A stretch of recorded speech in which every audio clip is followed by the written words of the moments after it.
Hello everyone, আজ তোমাদের সাথে দুর্দান্ত একটা রেমেডি শেয়ার করতে চলেছি।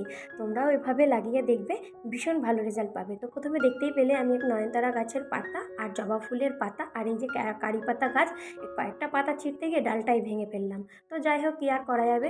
তো সমস্ত পাতাগুলো একসাথে ধুয়ে খুব ভালো করে নিলাম আর তার মধ্যে দিয়ে দিলাম একটু অ্যালোভেরা জেল। এবার সমস্ত মিশ্রণ একসাথে মিক্সিতে দিয়ে আমি খুব ভালো করে পেস্ট করে নেব।